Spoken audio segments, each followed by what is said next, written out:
La empleada vieja se fue, pero el regalo que dejó hizo llorar a toda la familia. La mansión de La Vega, situada en la colina de El Saler, antiguamente símbolo del éxito y la opulencia, hoy amanecía inusualmente silenciosa. Al comenzar el día, todo seguía intacto. La estatua del león de piedra en la entrada principal, el jardín de tulipanes perfectamente podado y el Mercedes negro brillante estacionado frente al garaje. Nadie en la casa sabía que el colapso ya había comenzado. ¿Qué está pasando con la cuenta de la empresa?, gritó Patricia de la Vega por teléfono. Estaba en el segundo piso, en su oficina, con el cabello recogido en un moño alto, vestida impecablemente como de costumbre, sosteniendo el iPad que acababa de mostrar un informe alarmante en rojo. Y yo no lo sé, señora Patricia, el sistema acaba de bloquear todos los accesos externos. Su abogado debería llamar al banco de inmediato, respondió con voz temblorosa Clara, su asistente personal desde la oficina central en Madrid, como un tañido fúnebre. Menos de una hora después, su padre, don Jorge de la Vega, recibió una notificación de la Bolsa de Valores. Las acciones de la empresa habían caído al límite inferior durante 3 sesiones consecutivas. Los titulares en la prensa explotaban en rojo sangre. Grupo de la Vega bajo investigación, contratos irregulares en las 3 filiales. Patricia estampó con fuerza el iPad contra el escritorio. No es posible, yo aprobé ese contrato el mes pasado, todo estaba en regla. Don Jorge se dejó caer en el sillón de la terraza, con la mano temblorosa. Patricia, ¿estás segura de que nadie dentro de la empresa modificó algo después de tu firma? ¿Estás dudando de mí, papá? Patricia se volteó con brusquedad, sus ojos llameaban de rabia. Soy la única con acceso autorizado. Mientras tanto, las llamadas no cesaban, pero en la cocina, doña Juana, esposa de don Jorge, seguía preparando el té como si el mundo no se estuviera viniendo abajo. Acostumbrada a vivir dentro de los moldes y la reputación, aún no comprendía que estaba a punto de perderlo todo. La televisión del salón se encendió de repente con el volumen alto. Una fuente interna confirma. El fraude se originó dentro del sistema de la Vega, no por un hacker externo. Carlos, el hijo menor, de apenas 12 años, permanecía inmóvil frente a la pantalla. No entendía todo, pero la forma en que el presentador pronunciaba cada palabra le desgarraba el alma. Entonces, lo perderemos todo, ¿verdad? Carlos preguntó a Miguel, el chofer y guardaespaldas de confianza desde hace años. Miguel no respondió, solo apretó el volante, su mirada se oscureció, y luego, esa misma tarde, abandonó la mansión sin decir adiós. La tarde del tercer día, el banco congeló todas las cuentas. Todas las tarjetas de crédito fueron bloqueadas. Un repartidor esperaba en la puerta con 4 cajas de productos costosos para la fiesta de cumpleaños de doña Juana, pero el pago fue rechazado. Lo siento, señora, la tarjeta no es válida. El sistema emitió una alerta financiera, dijo el repartidor con voz ronca. ¿Sabes con quién estás hablando?, bramó doña Juana, con el rostro rojo y los ojos encendidos. Sí, señora, pero solo soy un empleado, respondió él, encogiéndose de hombros antes de alejarse. Esa misma tarde, los ejecutivos empezaron a retirarse. Javier, el director financiero, envió un correo renunciando. Rosa, la secretaria de la oficina, trasladó silenciosamente sus archivos a una empresa rival. El cuarto día, la mansión se sentía visiblemente vacía. La empleada del turno de la tarde no se presentó. El chofer oficial desapareció. La cuenta corporativa del servicio de limusina fue desactivada. La familia de la Vega tuvo que usar Uber para ir al banco, pero la aplicación no pudo procesar el viaje porque la tarjeta estaba vinculada a una cuenta bloqueada. Patricia gritó desde el asiento trasero. ¿Cómo es posible que un grupo con más de 30 millones de euros en activos no pueda pagar 8 euros de viaje?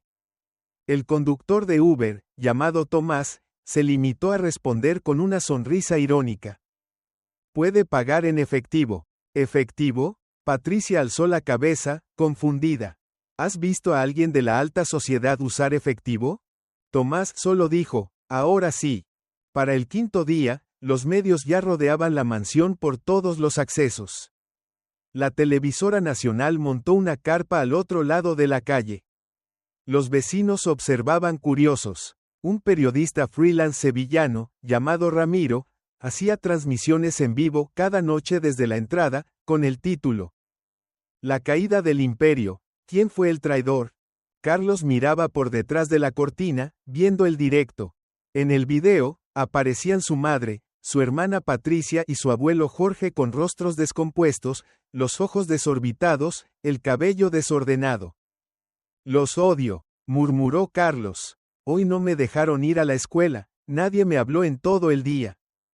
La noche del sexto día, todos los teléfonos de la casa se apagaron al mismo tiempo. Ya no había señal, las líneas fueron bloqueadas. La policía financiera llegó a realizar el inventario de la mansión.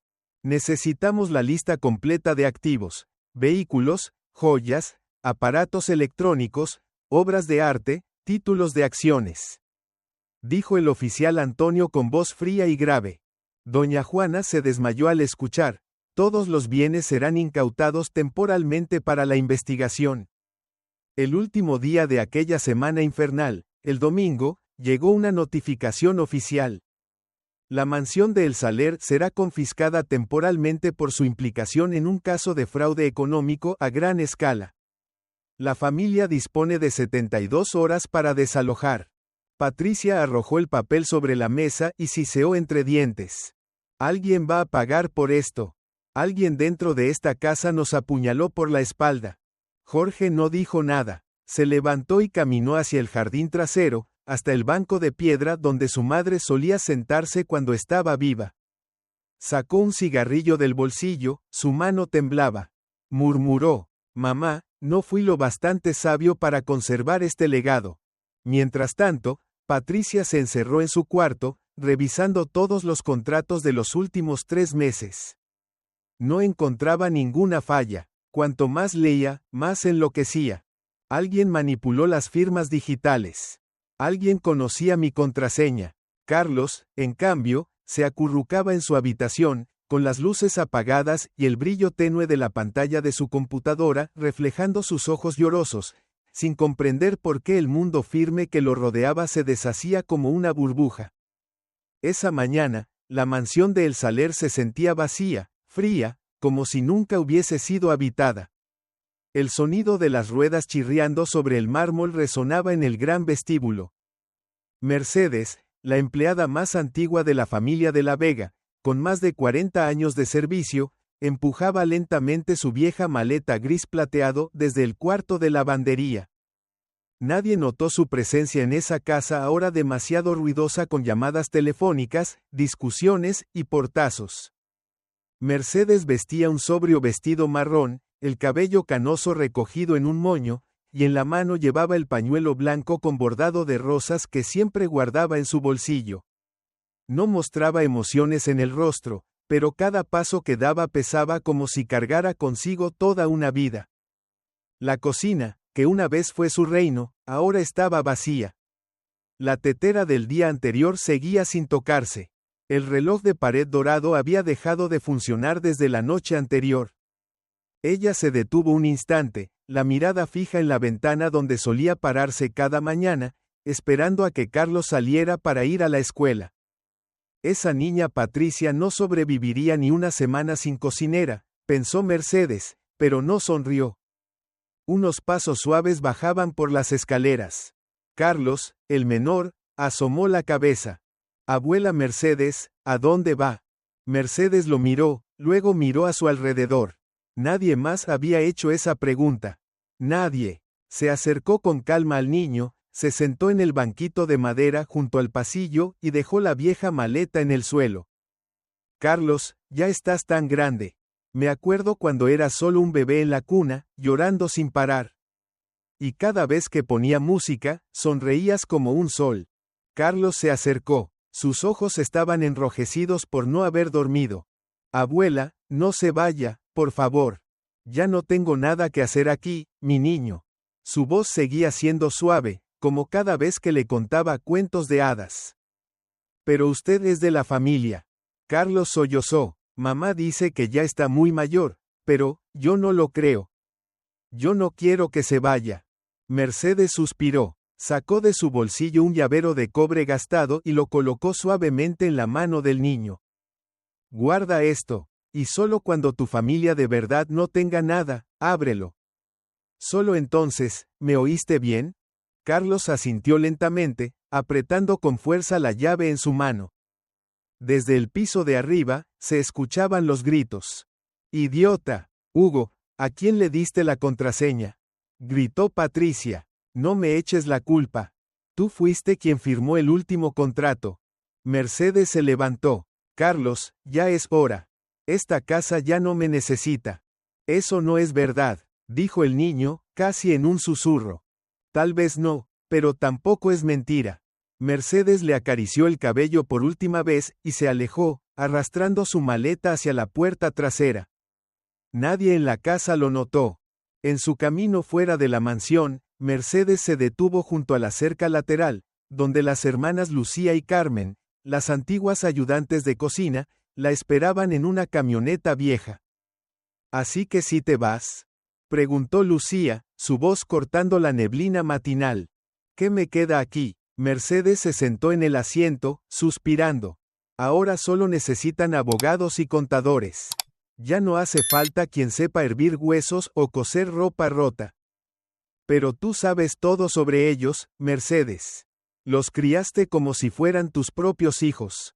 ¿Cómo puedes irte así? Mercedes miró una última vez la mansión, y respondió con calma. Justamente porque sé demasiado. Tengo que irme antes de que se den cuenta de que soy la única que aún lo entiende todo. Patricia bajó alrededor de media hora después. Vestía un traje rojo, labios rojos, pero el rostro pálido como un cadáver. Entró directo a la cocina, gritando. Mercedes, ¿dónde está esa mujer? Nadie respondió. Revisó los cajones, la despensa, el lavadero. Nada. ¿Esa vieja bruja se fue sin avisar? Gritó Patricia, temblando de furia. Desde la sala, doña Juana preguntó. ¿Dejó algo? Nada. Ni una nota, ni un mensaje, ni una despedida. ¡Qué ingrata! Después de 40 años, y se va cuando más la necesitamos. Carlos estaba escondido detrás de la puerta, sin decir palabra. En el bolsillo de su sudadera, la llave que Mercedes le había dejado aún estaba helada. Esa noche, la mesa del gran comedor lucía aterradoramente vacía. Jorge se sentó solo en la cabecera, con media copa de vino, perdido en sus pensamientos. Hoy nadie cocinó, nadie limpió, nadie lavó nada, murmuró como para sí mismo. Pues Mercedes desapareció, no, dijo Hugo desde el otro extremo, tecleando en su celular sin levantar la vista. Patricia, con los brazos cruzados, apoyada en la puerta, soltó. Deberíamos haberla echado hace 3 años. Yo lo dije, era lenta, anticuada, obsoleta. Eso fue cruel, dijo Jorge, levantando la voz. Luego suspiró. Aún así, ella fue testigo de toda nuestra vida. ¿Y papá olvida el desastre de mi cumpleaños el año pasado? Quemó el pastel, confundió leche con agua de coco. Todos mis amigos se rieron de mí. Juana, entrando al comedor, habló con voz débil. Pero no puedes negar que siempre fue la más leal. ¿Leal? Patricia soltó una carcajada amarga. ¿Irse sin despedirse es ser leal? ¿Mamá sabía que ni siquiera sabía usar la lavadora nueva? No sabía prender el horno inteligente. Y se volvió hacia Carlos. ¿Y tú? ¿Qué tanto la querías? Al final, también te engañó. Carlos bajó la cabeza sin responder. Solo escuchaba la voz de Mercedes repitiendo en su mente. Solo cuando tu familia ya no tenga nada. Entonces abre eso. A la mañana siguiente, la habitación de Mercedes estaba completamente vacía. Sobre la cama quedaba una sola cosa, una foto en blanco y negro. Jorge, de joven, sonriendo con alegría al lado de Mercedes, que en ese entonces rondaba los 30, con la bebé Patricia en brazos. Hugo miró la foto y se burló. En esa época sí sabía sonreír. Jorge tomó la foto con cuidado y la guardó en el bolsillo interior de su saco. Su mirada se volvió distante, como si quisiera decir algo, pero no lo hizo. Ese mismo día, toda la familia recibió una notificación oficial del tribunal. Se ordenaba el embargo temporal de la mansión y los bienes asociados. Patricia maldijo en pleno vestíbulo. Mierda, ahora nos lo están quitando todo. Mercedes desapareció. ¿Y quién va a limpiar esta casa? ¿Quién va a cocinar? ¿Quién va a encargarse de la mudanza? ¿O papá va a pagar 100 euros por hora para que un abogado limpie el baño? Jorge no respondió, solo miró hacia el suelo de mármol donde Mercedes se arrodillaba a cada fiesta a pulir cada baldosa. Todo lo que quedaba de ella era un silencio espeso, una llave en la mano de Carlos, y la ausencia latente en cada rincón de aquella mansión que alguna vez brilló. En un apartamento alquilado a las afueras de la ciudad, Patricia de la Vega entró a la sala con paso firme, pero el rostro pálido y demacrado. Llevaba un traje negro impecable, el cabello recogido alto, labios rojo intenso, todo una fachada desesperada para una mujer destrozada por dentro. Ninguno de ustedes entiende lo que está pasando, ¿verdad?, dijo mirando a su alrededor. Jorge leía el periódico, Hugo en su celular, Juana recostada en el sofá con la mirada perdida. Carlos encogido en una esquina del sillón, abrazando su mochila con fuerza. ¿Qué dijiste, Patricia?, preguntó Jorge sin levantar la vista del diario. ¿Por qué nadie lo admite? Fui yo quien cargó con todos esos contratos. Fui yo quien firmó todo con una fe estúpida, y ahora me convierten en chivo expiatorio. Nadie te culpa de todo, susurró Juana. Ah, no, Patricia entrecerró los ojos. ¿Mamá ya revisó los periódicos de esta mañana? Arrojó un fajo de periódicos sobre la mesa. En la portada, Patricia de la Vega, líder despiadada o marioneta sacrificada. Hugo Oge o con acento agudo 1. Basura sensacionalista. ¿Por qué te importa? Patricia soltó una carcajada amarga. Porque tú no estuviste en el escenario de TEDx el año pasado, presentado como la promesa del emprendimiento joven español. Y ahora, un maldito chiste. Nadie respondió, nadie podía. Esa tarde, Patricia se sentó sola en su pequeño dormitorio. Desde la ventana del tercer piso del departamento alquilado, podía ver a lo lejos una parte de la plaza donde el año pasado colgaron una pancarta celebrando su inclusión entre las 50 mujeres más poderosas de Europa menores de 35. Sonó el teléfono. Ella contestó. Hola, señora de la Vega. Soy Ana Márquez, de la revista Economía Viva. Queremos una entrevista exclusiva con usted. ¿Quiere que me humille públicamente en la prensa? Cortó Patricia. No, no es así. Solo queremos mostrar una perspectiva objetiva. Si usted no habla, alguien más lo hará por usted. Por favor, no vuelva a llamar. Colgó y lanzó el teléfono a la cama. Carlos golpeó suavemente la puerta. ¿Patricia? ¿Qué?, respondió ella con voz áspera. Te preparé una taza de té de manzanilla. Estiró la mano dentro del cuarto y dejó la taza sobre la mesa. Patricia la miró de reojo y suspiró. ¿Crees que una taza de té va a arreglar todo? No, pero creo que no has comido nada desde la mañana. Ella no respondió, pero por un momento, su mirada se suavizó. Carlos salió, cerrando la puerta con cuidado. Por la noche, cenaron en una mesa de madera prestada por el dueño del apartamento. Hugo había hervido espaguetis, sin salsa, sin carne. Doña Juana apenas comió unos bocados antes de dejar el tenedor. Tenemos que hacer un plan, dijo Patricia. No podemos seguir viviendo así. ¿Qué planeas hacer?, preguntó Jorge. Descubrir quién nos traicionó. No fui yo, lo sé bien. Pero tú firmaste todos los contratos, murmuró doña Juana. Patricia alzó la vista. Sus pupilas se oscurecieron. ¿Mamá sabe quién tenía mi laptop cuando viajé a Milán el mes pasado? ¿Quién se quedó en la oficina fuera del horario? ¿Quién tenía acceso sin necesidad de contraseña? ¿Estás insinuando que fue Hugo? Frunció el ceño Jorge. No respondió Patricia. Solo quiero decir que no soy estúpida. Seguí los procedimientos. Alguien me manipuló. Hugo negó con la cabeza. Siempre sospechando de los de casa. ¿Y si fueron los competidores? Patricia se puso de pie, golpeó la mesa. Porque solo alguien de la familia tiene el motivo y la oportunidad. Doña Juana retrocedió, asustada. Carlos bajó la mirada a su plato de pasta frío, sin decir una palabra. A la mañana siguiente, Patricia fue al pequeño café en la planta baja. Allí se encontró con Salvador, un viejo amigo de la universidad, ahora periodista de investigación independiente. Escuché, lo de tu familia, empezó Salvador. No necesito lástima, lo interrumpió Patricia. Vine a pedirte algo. Dime. Quiero saber. Durante los últimos 2 meses, alguien accedió a los contratos de mi empresa mientras yo estaba fuera del país.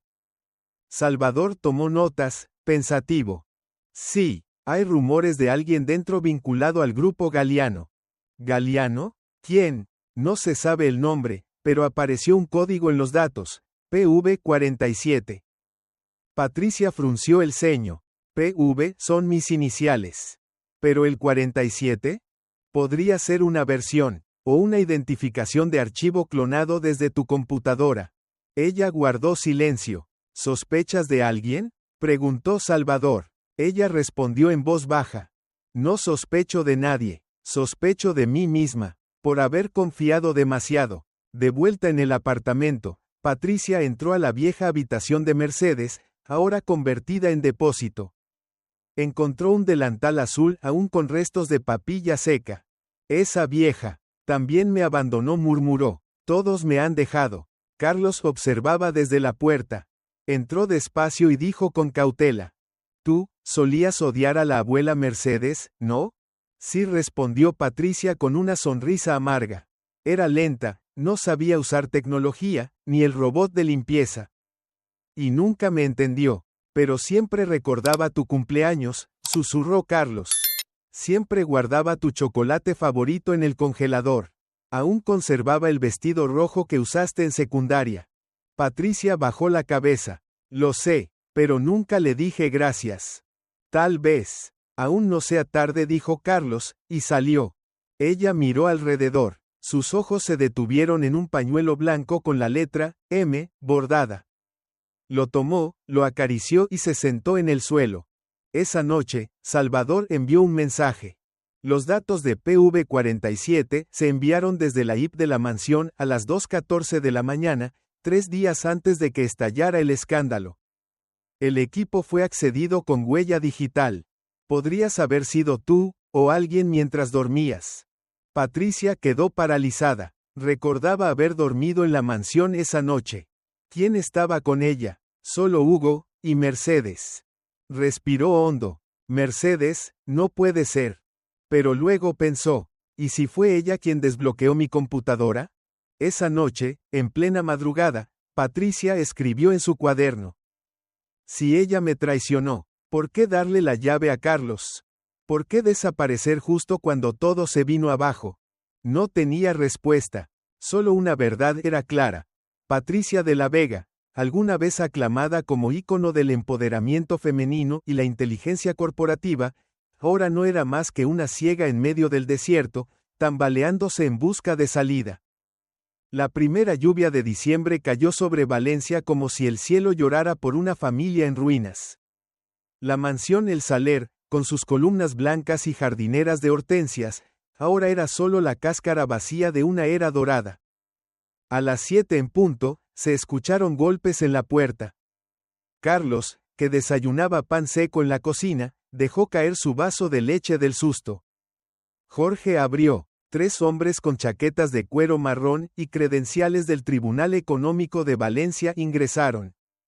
«¿Señor Jorge de la Vega?», dijo el mayor, de cabello canoso y voz firme. «Soy Jorge», respondió él con voz ronca. «Soy Luis Serrano, del juzgado.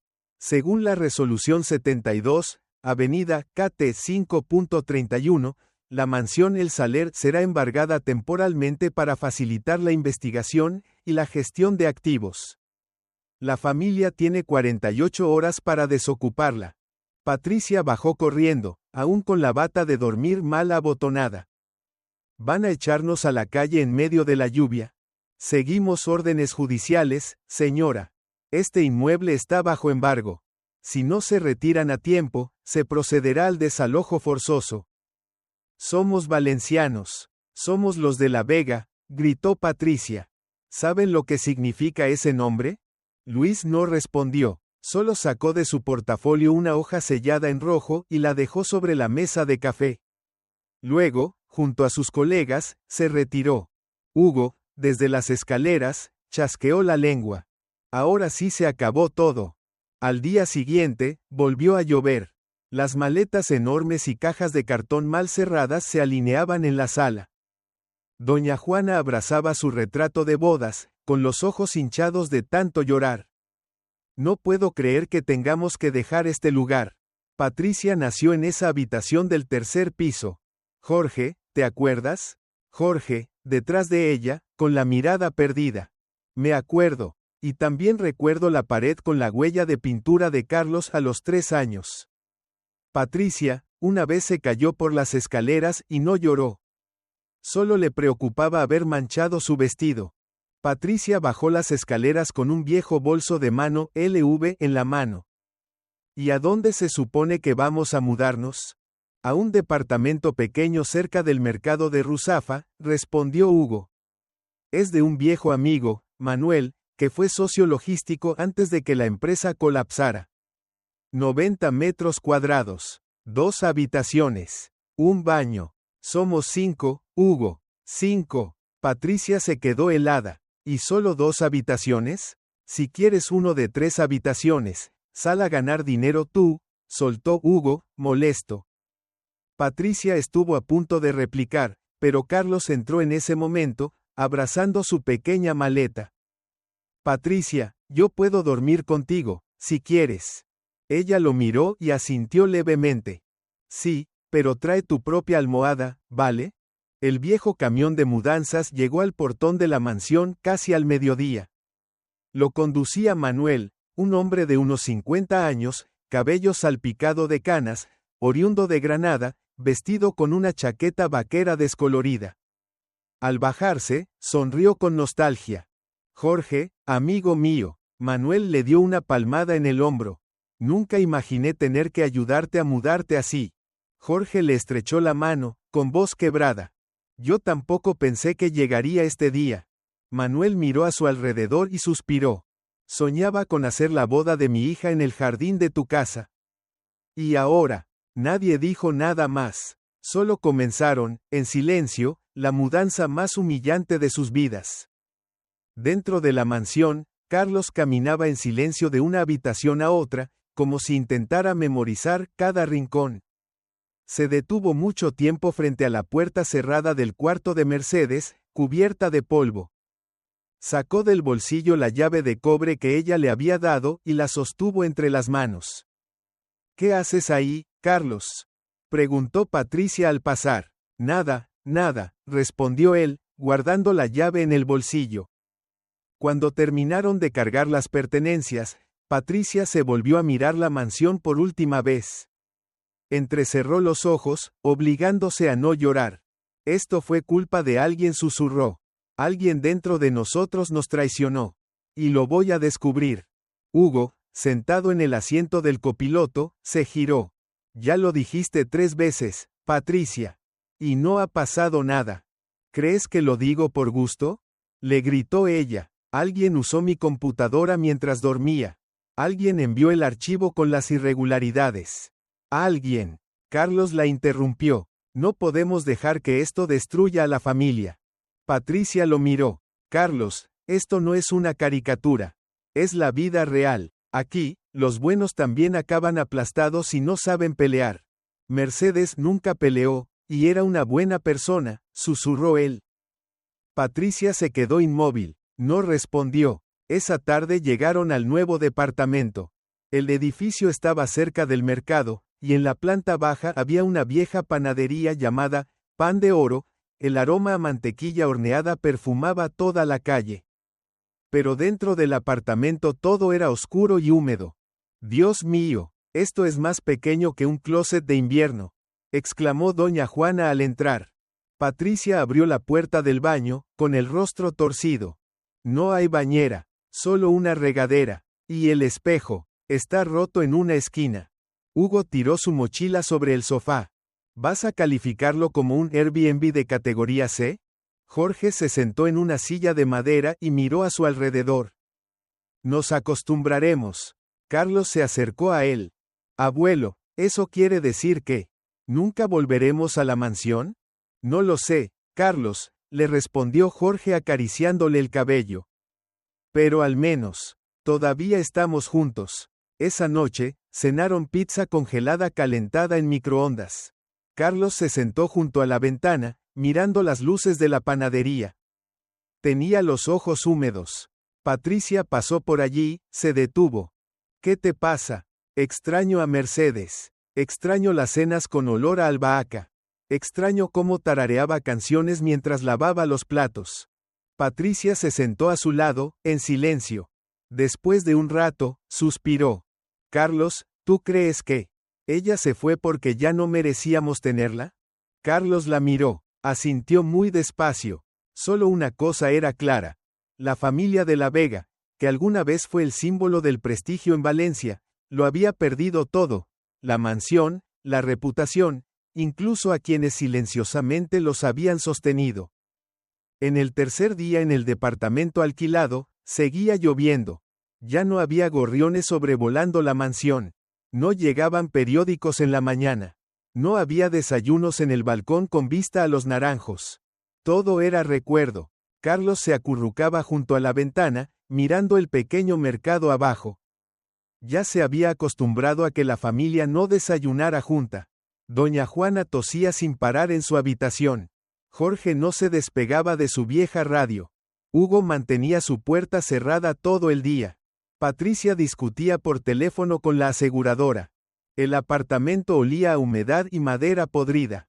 El techo estaba manchado. Carlos caminaba aburrido de un lado a otro. Al entrar a la cocina, más oscura y estrecha que su habitación, notó un gabinete de madera empotrado en la pared, casi tapado por cajas sin desempacar. Tiró suavemente de una caja, levantando una nube de polvo. La puerta del gabinete estaba atascada, como si no se hubiera abierto en años. Carlos, gritó Patricia desde la sala. No juegues con cosas viejas de la cocina. Te puede salir moho. Solo estoy mirando, respondió él, mientras seguía tirando de la puerta. Dentro del mueble había unos platos desconchados, una caja vacía de galletas de lata, y una pequeña caja de madera oscura, tallada con patrones antiguos. La sacó con cuidado y la puso sobre la mesa. En la tapa, había una inscripción en español antiguo, apenas legible. Cuando la familia no tenga nada, abre esto. Carlos se quedó congelado. La frase parecía una profecía. Pasó la mano sobre la superficie fría, luego examinó la cerradura pequeña del frente. Entonces recordó la llave de cobre que Mercedes le había dado al despedirse. La sacó del bolsillo de su sudadera y la comparó. La ranura coincidía a la perfección. ¿Qué estás haciendo, Carlos? Patricia apareció en la entrada de la cocina, con las manos en la cintura, mirando fijamente la caja. La encontré en el gabinete. Tiene una frase muy rara. Ella se acercó, frunciendo el ceño mientras leía. Cuando la familia no tenga nada, abre esto. Jorge y Hugo también entraron, alertados por las voces.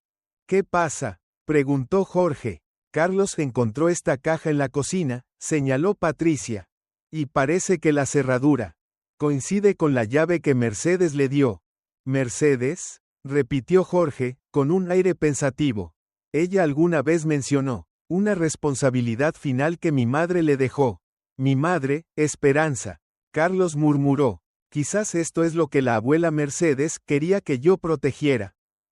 No hables de ella como si fuera una santa, espetó Patricia. ¿Se te olvida que se fue sin despedirse?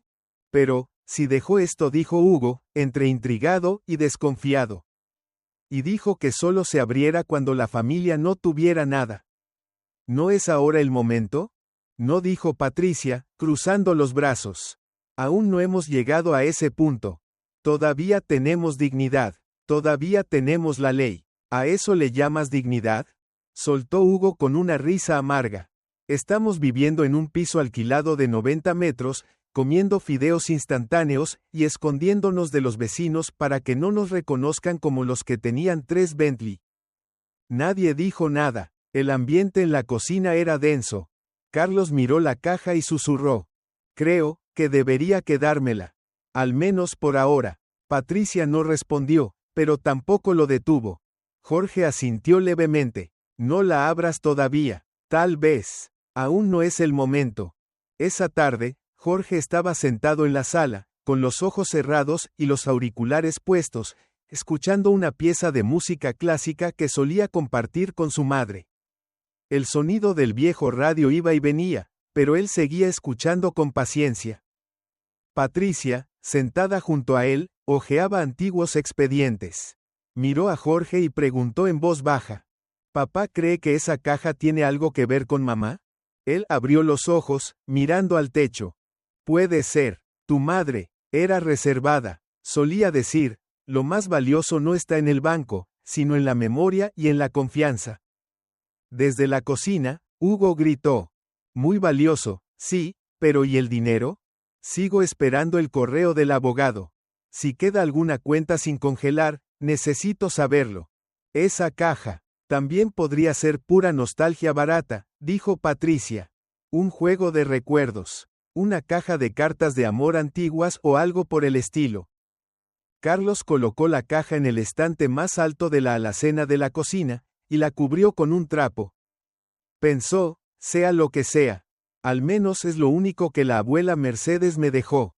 Esa noche, la familia cenó sopa de frijoles rojos que Hugo intentó preparar, en un esfuerzo por imitar a Mercedes. Pero el sabor era insípido, los frijoles estaban duros, y nadie terminó su plato. Ella solía remojar los frijoles toda la noche, y cambiaba el agua 3 veces, murmuró Carlos. Jorge asintió, y siempre echaba sal antes de cocerlos. Nunca después. Ya basta, soltó Patricia dejando la cuchara.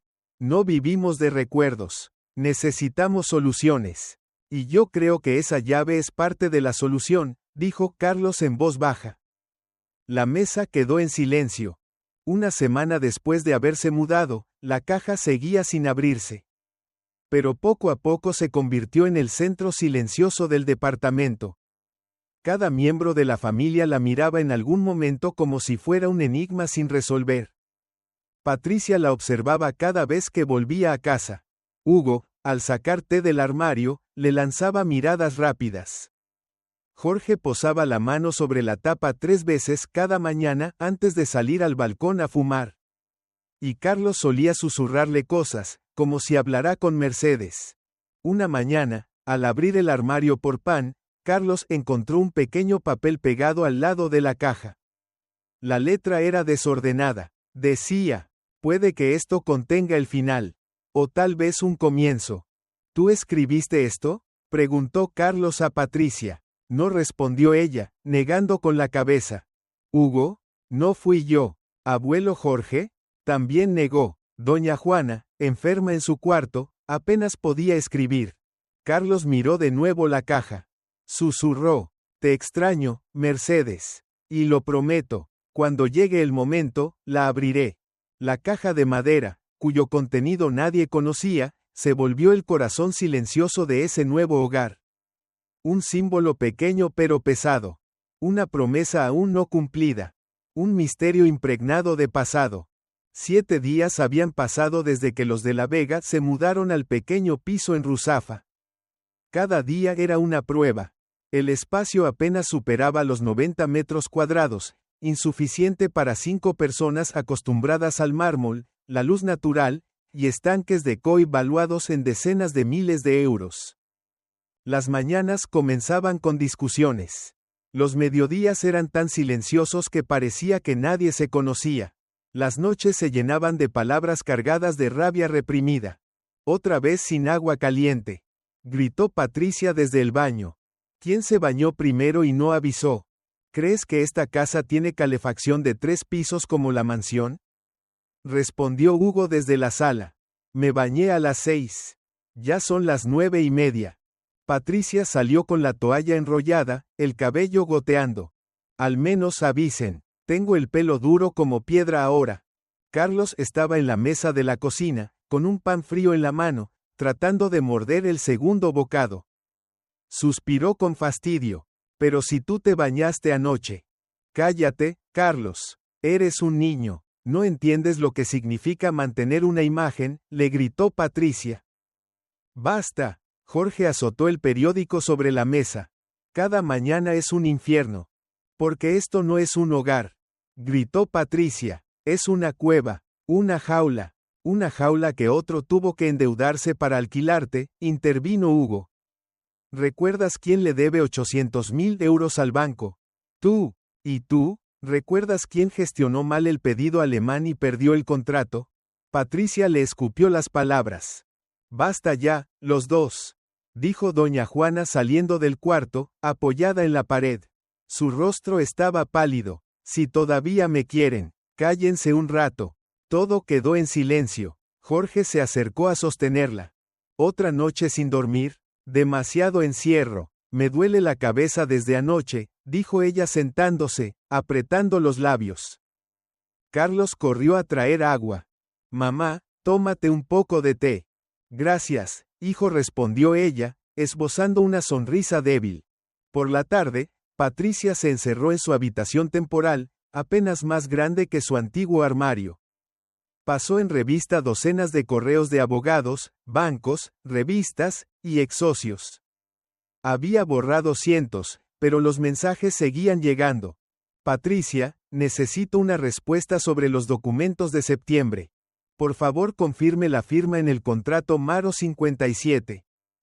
¿Tiene intención de pagar el préstamo personal firmado en el Banco de Bilbao? Cada correo era una puñalada. Soltó el teléfono y miró el techo, donde una grieta larga lo cruzaba como un hueso fracturado. Un ruido la hizo asomarse. Jorge y Hugo discutían. No puedes pasar todo el día encerrado, Hugo, gritó Jorge. La familia necesita soluciones, no escapismo. ¿Soluciones? Gritó Hugo. ¿Qué quieres que haga? ¿Vender periódicos? ¿Pedir trabajo como mesero? Manejaba 2 millones de euros a la semana y ahora. Postularme para un bar. ¿Y qué? Eres joven, tienes fuerza. Tenemos que empezar de nuevo desde algún punto. No contigo, ni con Patricia, ni con este montón de ruinas. Hugo señaló a todos. No me eches la culpa. Patricia apareció, ojos encendidos. Basta, gritó Jorge. Somos una familia, no un campo de batalla. Carlos, desde la cocina, abrazaba la caja de madera. Había escuchado todo. Nadie hablaba ya de la caja, pero todos la pensaban. Y Carlos la tocaba cada día, como si esperara que algo dentro de ella pudiera calmar el caos. Esa noche, Carlos intentó buscar el número de Mercedes en su viejo teléfono. Revisó correos, mensajes, fotos. Nada. Ella no usaba WhatsApp, no tenía redes sociales. Toda comunicación era por teléfono fijo, el cual había sido desconectado desde que embargaron la mansión. ¿Dónde estás, Mercedes? Susurró. Marcó el último número fijo que recordaba. Una voz automatizada respondió. El número que usted ha marcado ya no existe. Carlos, frustrado, cerró el teléfono y se cubrió el rostro con ambas manos. En su mente, aún resonaba la voz de su abuela. Solo cuando tu familia ya no tenga nada. Entonces ábrelo. Miró a su alrededor. El departamento estaba desordenado, su madre enferma, su padre desorientado, su hermana y su hermano como dos volcanes a punto de estallar. ¿Qué más quedaba por perder?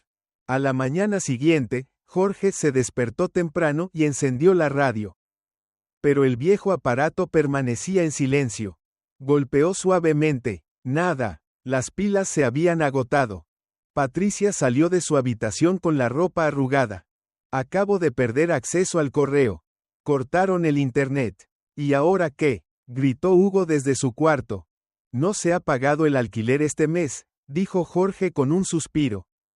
El banco rechazó el pago. Otra ronda de bloqueo a la cuenta. ¿Nos van a echar de aquí? Preguntó Carlos en voz baja.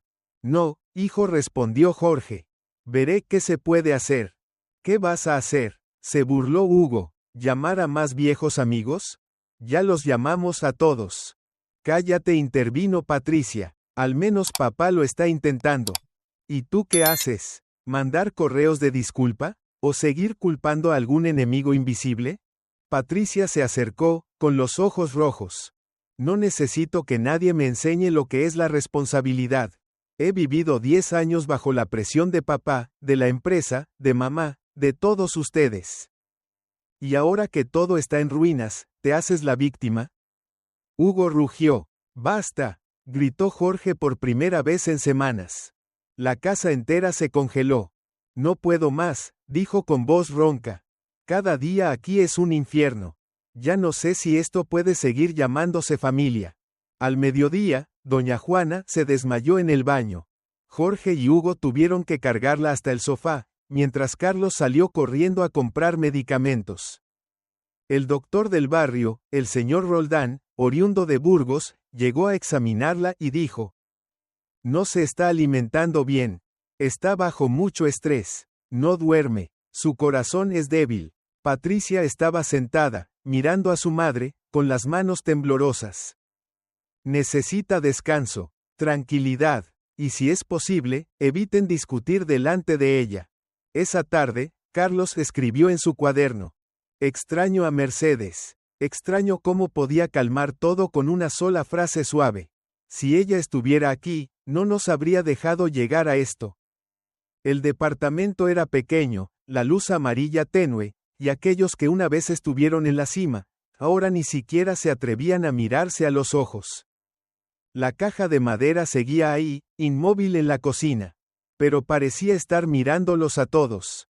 En la mañana del segundo lunes de la tercera semana, el departamento en Ruzafa estaba tan húmedo que el vapor se condensaba en las ventanas. Hugo estaba solo en la cocina, golpeando suavemente su viejo portátil gris plateado, el único bien intacto tras el colapso. Estaba reingresando a la cuenta interna de la antigua empresa mediante un VPN que él mismo había programado. La noche anterior había soñado con el nombre, PV47, flotando frente a él como un espectro. No creo que ella haya hecho eso por voluntad propia, murmuró Hugo, con la vista fija en la pantalla. El código corría. Encontró una carpeta oculta en el servidor de la empresa, accesible solo para cuentas ejecutivas de alto nivel. Patricia había sido la única con la contraseña principal, pero Hugo había hecho una copia por precaución. Apareció un archivo, Document Export MARO 47 final.zip. Fecha de creación, 3:14 de la mañana del 12 de noviembre. Usuario, PV47. IP registrada, 192.188.31.9, acceso desde la red interna de la mansión El Saler. Hugo se detuvo. El 12 de noviembre era exactamente 3 días antes de que la prensa revelara los escándalos. Respiró con dificultad. Patricia estaba dormida esa noche. Estaba borracha, la vi desmayada en el sofá del piso de abajo. Entonces, ¿quién usó su computadora? Abrió la puerta de su habitación de golpe. Patricia, necesito hablar contigo. ¿Qué ahora? Salió medio dormida, el pelo desordenado, el rostro demacrado. Hugo le mostró la laptop. ¿Recuerdas la noche del 12 de noviembre? Tu equipo envió un archivo interno a las 3 de la mañana. Desde la mansión. Patricia parpadeó. Estaba dormida. Bebí casi media botella de vino esa noche. Entonces, ¿quién abrió tu computadora? ¿Quién conocía tu contraseña? ¿Quién tenía huellas dactilares registradas? Carlos asomó la cabeza desde la cocina. Mercedes, ella limpiaba tu computadora, ¿recuerdas? ¿Qué? Patricia lo miró sorprendida. La vi limpiando tu escritorio. Podría haber puesto su mano sobre el sensor. No puede ser. Retrocedió. Si ni siquiera sabía encender el horno. ¿Cómo iba a manejar una computadora? Hugo apuntó a la pantalla. No hacía falta hackear nada. Solo encenderla. El archivo estaba en el escritorio. Bastaba con arrastrarlo y enviarlo. Un niño podría hacerlo. Jorge, que acababa de salir de su cuarto, escuchó la conversación. Habló con lentitud. Si fue Mercedes, entonces ¿por qué? Silencio absoluto. Carlos murmuró. Tal vez ella sabía algo sobre los contratos, y quería que alguien lo supiera antes de que nos acusaran oficialmente. Patricia reaccionó. ¿Y eligió arruinarnos? Oh, salvarnos, susurró Hugo. Esa tarde, Carlos bajó la caja de madera del armario. Le dio la vuelta con cuidado y notó algo que nadie había visto antes. Un pequeño papel pegado en la base con una secuencia de letras y números. Trust 9823 LV. La leyó en voz alta. Parece un código de cuenta. Jorge se acercó. Podría ser el nombre de una cuenta fiduciaria. Mi madre solía hablar de un fideicomiso familiar, pero nadie recordaba el código. Hugo se sentó, abrió su laptop y escribió el código. Apareció una interfaz de un banco suizo, antigua y sobria, pero funcional. En pantalla. Cuenta Trust 9823 LV Fondo de Conservación Patrimonial de La Vega. Estado. No activada. ¿No activada? Patricia frunció el ceño. Entonces el dinero sigue ahí, sin tocar. Hugo asintió. Y puede que nadie supiera de ella, excepto quien la creó. Jorge murmuró. Esa persona solo puede ser mi madre. Esperanza. Y la única en quien ella confiaba. Todos dijeron a la vez. Mercedes. Carlos apenas podía respirar. Ella lo sabía. Lo sabía desde el principio. Patricia apoyó las manos sobre la mesa, temblando. Yo quise despedirla. La llamé, anticuada. Hasta la regañé delante de mamá. Doña Juana salió de su habitación, justo a tiempo para escucharla. Todos la subestimamos, dijo con voz débil pero firme. No, Patricia negó con la cabeza, con la voz quebrada. No fue subestimación, fue desprecio. Jorge se frotó el rostro, soltando un largo suspiro. Mercedes era la única que sabía todos los hilos de esta casa. ¿Quién hacía qué? ¿Quién decía qué? No necesitaba correos, no necesitaba archivos. Ella recordaba, y eligió el momento justo para actuar, añadió Hugo. Nos hizo caer. Patricia completó, antes de que los de afuera nos destrozaran. Esa noche, Carlos se sentó solo con la caja. Pensó en silencio. Ella no nos traicionó. Nos detuvo antes de que nos destruyéramos por completo. Carlos dio vuelta al papel con el código de la cuenta. En el reverso, escrita con tinta azul, había una frase en letra cursiva. La verdad duele, pero también libera. A la mañana siguiente, Patricia se despertó inusualmente temprano. Llevaba un abrigo sencillo, el cabello recogido, sin maquillaje. Tocó la puerta del cuarto de Jorge. Papá, quiero intentarlo de nuevo. Jorge la miró con calma y preguntó. ¿Qué piensas hacer? Llamaré al abogado, preguntaré por el fideicomiso Trust. Si existe, y ella lo sabía. Quizás aún hay forma de recuperar el honor de la familia. ¿Y sobre Mercedes? Patricia guardó silencio unos segundos, luego respondió. Si ella fue quien envió los documentos. Entonces fue la única que pudo salvarnos. Esa tarde, Hugo salió al balcón para hacer una llamada. Hablaba con un viejo amigo del sector tecnológico, Esteban, quien había diseñado el sistema de seguridad de la empresa. ¿Puedes rastrear el acceso del 12 de noviembre? Sí, pero si fue por red interna, solo hay dos posibilidades. El dueño del equipo, o alguien con presencia física en el lugar. ¿Y si fue alguien sin conocimientos tecnológicos? Tal vez solo cumplió una vieja promesa, respondió Esteban. Puede que no haya sido una traición. Tal vez fue lealtad a otra persona. Esa noche, toda la familia se sentó alrededor de la mesa. El único plato era una sopa caliente, cocinada por primera vez por Patricia. No sabe como la de Mercedes, dijo Jorge con una leve sonrisa. Pero lo intenté, respondió Patricia. Creo que ella me salvó de mi propia soberbia, dijo mirando a todos, y luego a Carlos. Y tú, fuiste el primero en darte cuenta. Carlos solo asintió con suavidad. Jorge levantó su vaso de agua, con voz grave. Aún no conocemos toda la historia. Pero sabemos esto. Alguien creyó que esta familia valía la pena ser protegida. Aunque eso implicara hacernos daño. Nadie dijo nada más. Pero ya no había dudas. En la mañana del cuarto día en el pequeño departamento de Ruzafa, Carlos se despertó más temprano que nunca. Observó la habitación diminuta, y luego salió en silencio hacia la cocina, donde la caja de madera seguía sobre la mesa. Aún tenía la llave de cobre guardada con cuidado en la palma de su mano. Tal vez hoy sea el día, susurró, con el corazón latiendo fuerte. Patricia bajó con una taza de café negro en la mano. Se detuvo al ver a Carlos y la caja. ¿Qué vas a hacer con esa caja, Carlos? Su voz aún cargaba el sueño, pero también curiosidad. Carlos no respondió. Insertó la llave y la giró suavemente. La caja hizo un clic. La tapa se abrió. En su interior había un grueso fajo de documentos envueltos en una tela de terciopelo rojo oscuro, y una carta atada con una cinta antigua. Patricia y Jorge se acercaron de inmediato. Hugo ayudó a doña Juana a llegar. Carlos sacó la carta y con cuidado deshizo cada doblez. ¿Es la letra de Mercedes?, dijo Patricia, sorprendida, conmovida. La carta se abrió. Cada línea estaba escrita con claridad y profunda emoción. Queridos míos, si están leyendo esto, es porque nuestra familia ha pasado por días de dolor y pérdida. Sé que ya no tengo la edad para estar junto a ustedes como antes.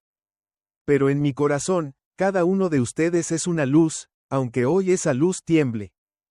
Jorge se secó los ojos con un pañuelo. Patricia estaba inmóvil. Mercedes continuaba. La madre del señor Jorge, doña Esperanza, me confió una suma importante en un fideicomiso, reservado para el momento en que la familia más lo necesitara. Guardé este secreto por más de 20 años. Nadie lo sabía, ni siquiera el señor Jorge. No quería que el dinero rompiera los lazos del amor. La cuenta con el código Trust 9823 LV que encontraron. Es el lugar donde se guarda la suma de 450.000 euros. Activé la cuenta la noche antes de dejar la mansión, para que estuviera lista si llegaba el momento. Pero hace falta alguien que la abra correctamente. Es como si Mercedes lo hubiera preparado todo, dijo Carlos, con voz quebrada. Patricia miró la caja. Entonces, ¿por qué hizo que cayéramos en crisis? La carta respondía. Tuve que traicionar temporalmente, enviando los documentos a la prensa para que la ley interviniera antes de que todo fuera peor. Sabía que eso les dolería, pero fue la única manera de proteger el honor de esta familia de una destrucción interna. Entonces, no nos traicionó. Nos salvó, dijo Jorge conmovido. Doña Juana, llorando, se aferró al hombro de Patricia. Nos equivocamos al no confiar en Mercedes. Patricia, con la voz quebrada. Fui egoísta. La culpé cuando ella solo quería ayudarnos. Carlos retiró la tela de terciopelo. Dentro había una libreta de ahorro sellada y un documento bancario legal por el monto exacto de 450.000 euros. Hugo tomó el documento, los ojos le brillaban. Es mucho dinero, suficiente para salvar la empresa, o al menos pagar la deuda del banco. Patricia miró a todos. ¿Qué haremos con este dinero? Jorge respondió despacio. Primero, debemos recuperar la confianza entre nosotros. Este dinero es solo una herramienta. Lo importante es la humildad y el vínculo humano. Cierto, dijo Patricia. Y debemos encontrar a Mercedes. ¿Dejó algo más aparte de la llave?, preguntó Hugo. Carlos respondió. Al final de la carta, escribió, si sus corazones aún saben agradecer, me encontrarán. Tenemos que buscarla, afirmó Jorge. Al día siguiente, Patricia llamó a cada contacto antiguo de Mercedes, preguntó a vecinos, amigos. Nadie sabía dónde estaba. Desapareció como humo, dijo una amiga de Mercedes. Carlos se sentó junto a la ventana, mirando la calle con tristeza. Mercedes, cargaste con nuestro dolor. Pero ahora, ¿dónde estás? Doña Juana lo abrazó. La encontraremos, hijo, lo prometo. El tiempo pasó. Mientras la familia comenzaba a reconstruirse, Patricia, animada por Jorge, decidió reabrir la empresa, pero con un nuevo nombre: Mercedea, el hogar de la gratitud, en honor a quien los salvó. No podemos dejar que la empresa muera con la familia, le dijo Patricia a Hugo. Tenemos que empezar de nuevo, con gratitud y humildad. Hugo asintió, su expresión más suave. Una noche, Patricia llamó a un antiguo colega de la empresa, Roberto, para investigar más a fondo quién había manipulado el sistema. Roberto reveló: hay una cuenta interna utilizada para retirar dinero y transferir archivos comprometidos. Se llama PV47. Nadie puede acceder a ella, excepto una persona autorizada. Y hay indicios de que esta cuenta fue aprovechada de manera indebida, no directamente por Patricia. Patricia respiró aliviada. Tenemos que esclarecer esto, dijo. El culpable pagará. Finalmente, toda la familia acordó dedicar un día para encender incienso y rendir homenaje a doña Mercedes en la antigua casa donde alguna vez estuvo la mansión que fue embargada, ahora abandonada. Patricia, conmovida, dijo: aunque se haya marchado, ella seguía siendo el corazón de esta familia. Carlos colocó la carta y la llave dentro de un marco de vidrio, que puso en la sala de su nuevo hogar como símbolo de humildad, gratitud y un nuevo comienzo. El pequeño departamento en Ruzafa estaba sumido en un silencio denso cuando la familia de la Vega se reunió, sentados juntos, rodeados de una tenue luz de lámpara que no lograba disipar las sombras que cada uno llevaba en su interior. Patricia sostenía la carta escrita a mano por Mercedes, con los ojos enrojecidos. Doña Juana, sentada a su lado, se limpiaba las lágrimas con un pañuelo. Jorge miraba al vacío, en silencio. Carlos, el menor, sostenía la llave de bronce con ojos llorosos pero llenos de esperanza. No lo hemos perdido todo, dijo Patricia con la voz entrecortada. Lo que hicimos fue despreciar a la persona más valiosa de nuestras vidas.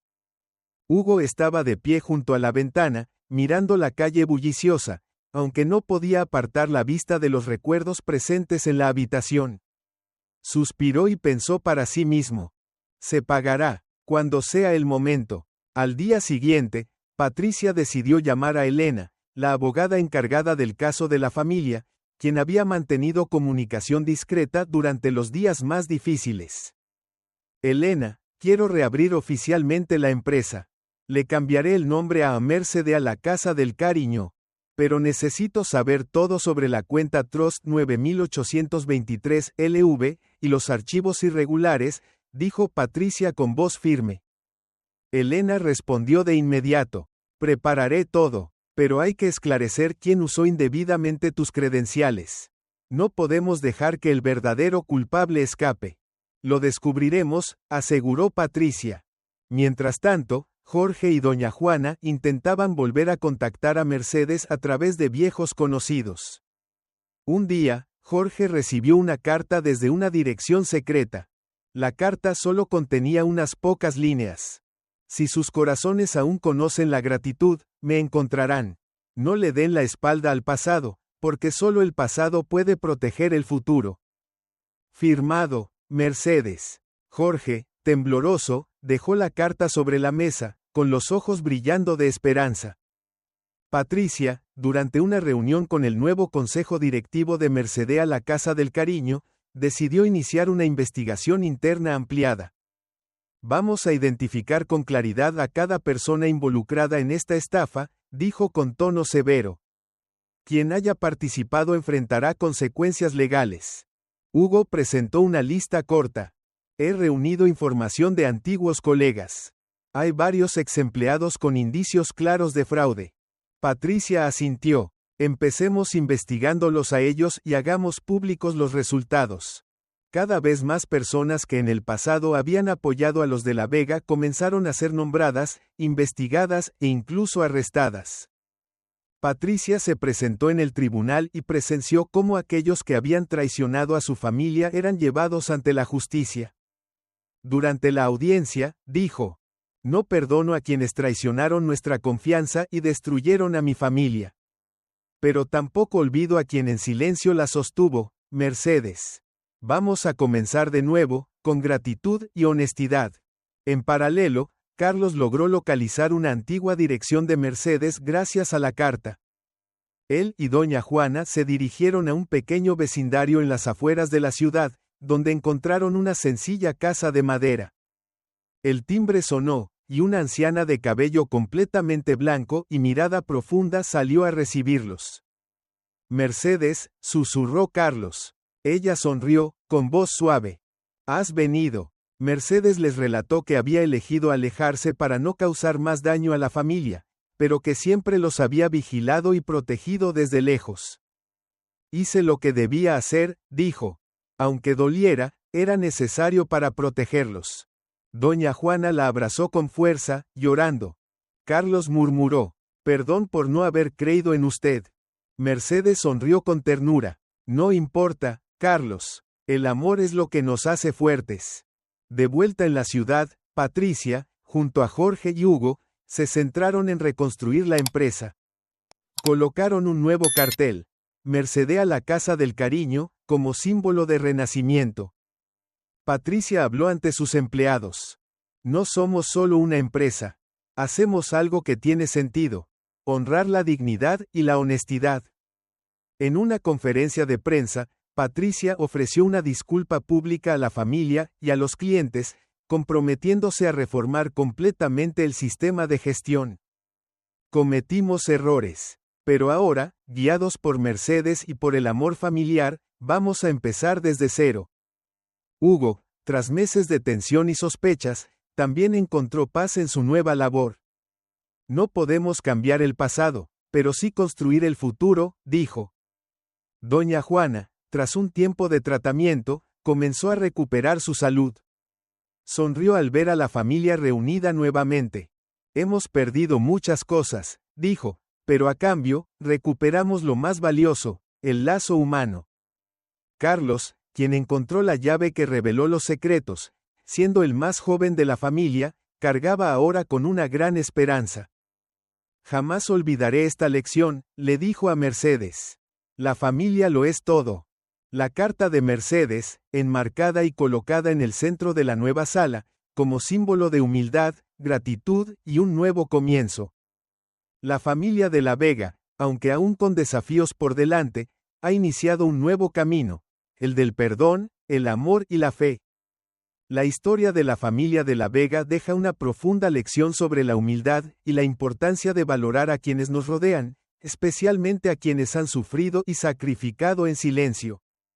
La arrogancia y la dureza pueden hacernos perder lo más valioso, mientras que el amor y la gratitud son las verdaderas fuerzas que nos permiten superar cualquier obstáculo. Además, nos recuerda que, ante cualquier caída, la verdad y la unión nos ayudarán a levantarnos y reconstruir sin permitir que el pasado defina nuestro futuro. Si te ha gustado esta historia, te invitamos a dar like y suscribirte a nuestro canal. Tu apoyo nos motiva a seguir trayendo historias conmovedoras casi todos los días. Estamos muy agradecidos por tu apoyo. Nos vemos pronto.